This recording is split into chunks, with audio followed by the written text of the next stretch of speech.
Look at this book. It is full of wonderful stories and smart words. But if the lock is closed, it does not matter how many words are inside. You cannot read a single page. When we are afraid, our brain locks the book. Today's story is about a young man who had a massive vocabulary, but forgot how to use the key. Let's listen to The Locked Library. Meet Daniel. Daniel lives in the beautiful city of Madrid, Spain. He's a very smart and dedicated young man. He is studying to build his own mobile applications.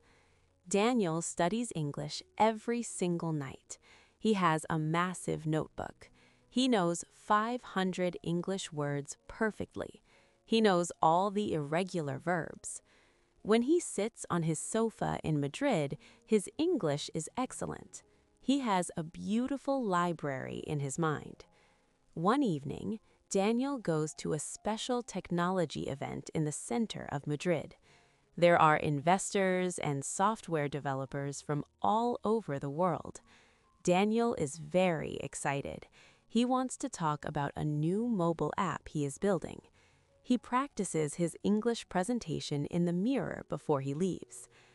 "My app helps people organize their daily tasks," he says perfectly to the mirror. He is ready. Daniel walks into the large, crowded room.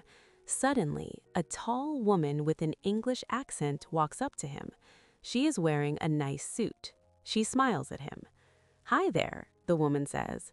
"I hear you are a developer. What kind of app are you working on?" Instantly, an alarm bell rings inside Daniel's body. He realizes this is a real native English speaker. This is a very important moment. Before Daniel can speak, his body changes. His heart starts beating very fast. Thump, thump, thump. His hands become sweaty. His shoulders go up to his ears. His breathing becomes very fast and very short. His body feels like a tiger is in the room. His nervous system thinks he is in extreme danger. Daniel opens his mouth to speak. He looks for the word organize. He looks for the word daily. He looks for the word tasks. But his mind is completely blank. The library is locked. Because his body thinks he is fighting a tiger, his brain turns off the language center.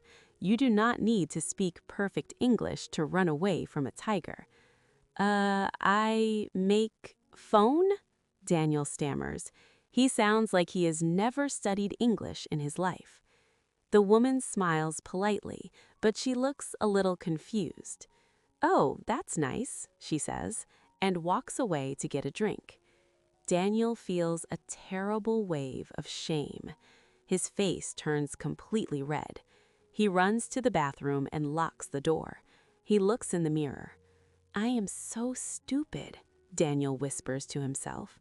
"I know all the words. Why did they disappear? My English is terrible." An older man is washing his hands in the bathroom. He sees Daniel panicking in the mirror. "Rough conversation up there?" the older man asks gently. Daniel nods. "I forgot all my English. The moment she spoke, my brain went completely blank. I lost my vocabulary." The old man dries his hands and smiles. "You did not lose your vocabulary, my friend. You lost your breath." Daniel is confused. "What do you mean?" Nervousness is not a language problem. It is a body problem. When you get nervous, your body tightens up. Your breathing stops. When oxygen stops going to your brain, the library door locks. The old man points to Daniel's chest. "You are trying to force the words out of a locked door. You must calm the guard first." Daniel listens carefully. "Before you speak English," the old man says, "you must speak to your body. Drop your shoulders, take one very deep breath in, and let it out slowly. Tell your body there is no tiger. When the body is calm, the words will return." Daniel closes his eyes. He drops his tight shoulders. He takes a long, slow breath in. He breathes out. He feels his heart slow down. Thump, thump, thump. Daniel walks back out into the main room. He sees another developer. The man says, "Hey, what are you working on?" Daniel's heart starts to beat fast again. The alarm bell tries to ring.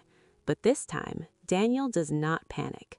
He stops, he drops his shoulders, he takes one deep breath. Click. The library unlocks. "I am building a mobile app to organize daily tasks," he says smoothly. The words were always there. He just needed to find the key. My friends, what happens to your body when you try to speak English? Do your hands sweat? Does your heart race? Do your words disappear completely? Stop blaming your English. You are not stupid and you did not forget your vocabulary. Your body is just trying to protect you from a tiger that is not there. Have the courage to pause. The next time someone speaks to you, do not rush to answer. Take 2 seconds, drop your shoulders, take a deep breath, calm the body, and the words will naturally return. Thank you for watching The Locked Library. Take a deep breath today. Goodbye.